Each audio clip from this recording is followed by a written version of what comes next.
la fenêtre. Hein, donc on est sur une fenêtre RW Motion. Donc c'est la fenêtre avec baie coulissante. Qui a l'air plutôt pas mal, qui est là, qui est très jolie. Sauf que niveau notice, ça laisse à désirer. Parce que ce sont pas foulés. Hein. Au niveau explication, faut comprendre le truc. Comme beaucoup d'entre vous, vous êtes tous sur les groupes de Facebook ou sur YouTube pour voir comment ça se monte. Parce que avec la notice c'est très compliqué. Moi perso quand j'ai vu ça j'ai fait oula, là ça va pas le faire. Donc voilà, c'est pour ça que je vous fais cette petite vidéo du montage en espérant que ça vous aide dans le montage de vos fenêtres. Donc dans cette première étape, je vais couper le carton par rapport à l'intérieur de la fenêtre. Hein, donc c'est bien l'intérieur qui va venir dans le fourgon. Vous ne trompez pas, vous ne prenez pas l'extérieur. Prenez bien l'intérieur pour me faire un modèle de découpe pour la prochaine étape de mettre le scotch et de dessiner la fenêtre sur le fourgon. Alors surtout pour le montage de fenêtres, c'est un peu spécifique, hein. Prenez bien votre temps, s'il faut contrôler 2, 3, 4 fois, faites-le, parce qu'une fois que la tôle est découpée, ça peut être un peu compliqué. Bon là vous allez vous dire, mais qu'est-ce qu'il me fait avec son objet là pour couper les angles? En fait j'avais que ça, j'ai pas de compas, mais sincèrement, quoique c'est très bien passé, c'était pile poil, mais le mieux pour couper, prenez un compas.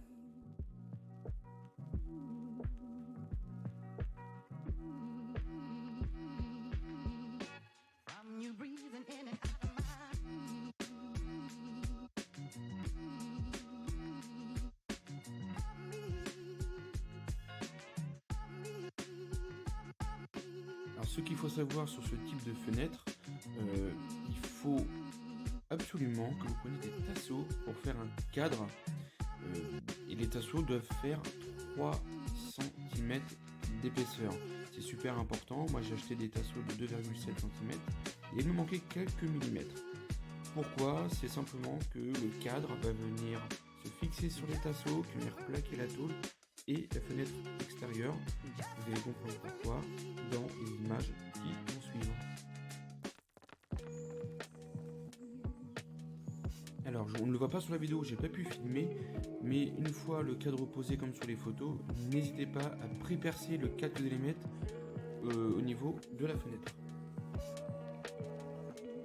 Là ici, juste avant de poser le scotch de protection pour couper la tôle, j'ai posé le carton que j'ai coupé sur l'étape précédente et au crayon à papier, j'ai tout simplement dessiné, fait le contour du carton pour pouvoir me guider. Il est vivement conseillé également de mettre plusieurs couches de scotch, tout simplement parce qu'avec la scie sauteuse, il est possible que ça vienne arracher du scotch.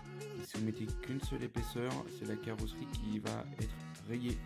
Moi personnellement, j'ai mis uniquement 2 couches. Alors une fois le scotch mis auparavant, surtout mettez bien votre scotch plus précis de vos lignes que vous avez fait autour de votre carton modèle, et vous avez vu que la scie sauteuse a été introduite par les trous que nous avons fait par une perceuse dans la tôle.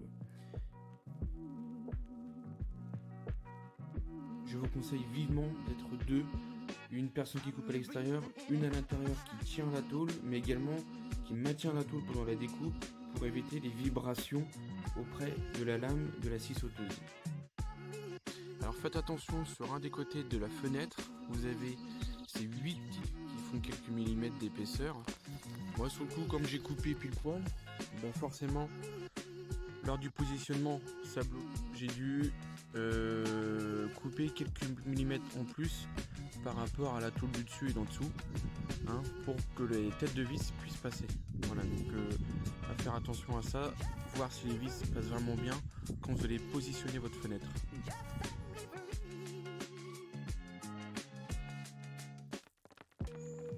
Donc là sur cette petite vidéo, on a tout simplement à la lime fait en sorte d'éliminer la limaille restante et puis corriger quelques petites imperfections. Pendant la découpe de la tôle, il y a des petits défauts. N'hésitez pas à prendre une lime pour pouvoir rectifier cela, car vous allez voir, on a eu quelques petites surprises et c'est très précis. Le deuxième essai, c'est pareil, ça bloquait encore à quelques endroits. Donc ce qu'on a fait, n'hésitez pas à poser votre fenêtre, à prendre un feutre et marquer sur la tôle où est-ce que ça bloque encore une fois.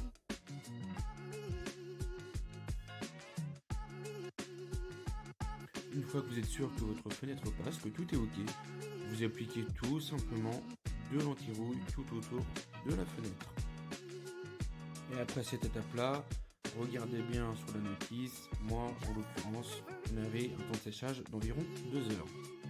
Alors, je ne l'ai pas précisé, mais avant de mettre l'anti-rouille, vous pouvez bien évidemment enlever le scotch que vous avez mis. Et sur cette vidéo-là, donc je mets un autre scotch, c'est tout simplement pour protéger la carrosserie du mastic quand on va écraser la tôle. Et donc c'est bien à mettre l'extérieur de la fenêtre.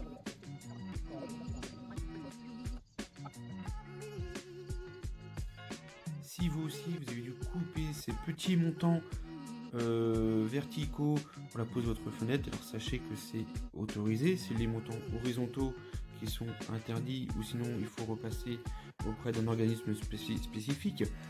Vous avez tout simplement besoin d'un burin bien tranchant et d'un marteau pour casser les soudures.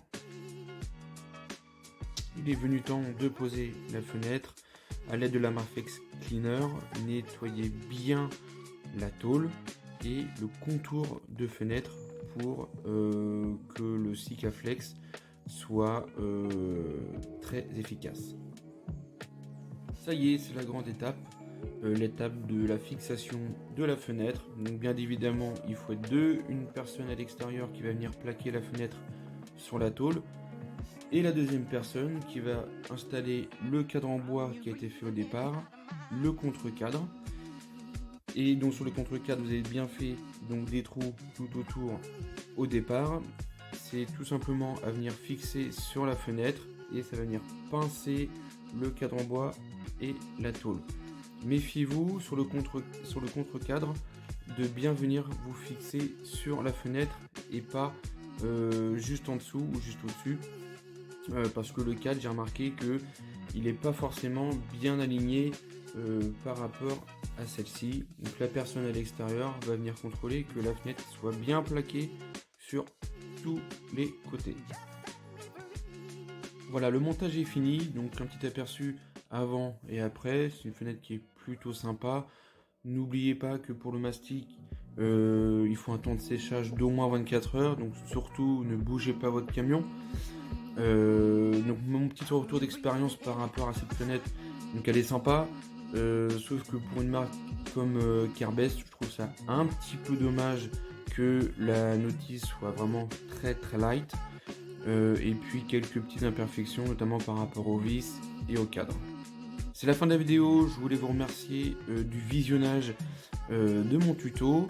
N'hésitez pas à liker. Si toutefois vous avez besoin d'aide, je suis disponible sur Instagram, sur Facebook, sur YouTube ou sur mon site internet. Et n'hésitez pas à commenter et à partager la vidéo. Je vous dis à très vite. Salut la communauté.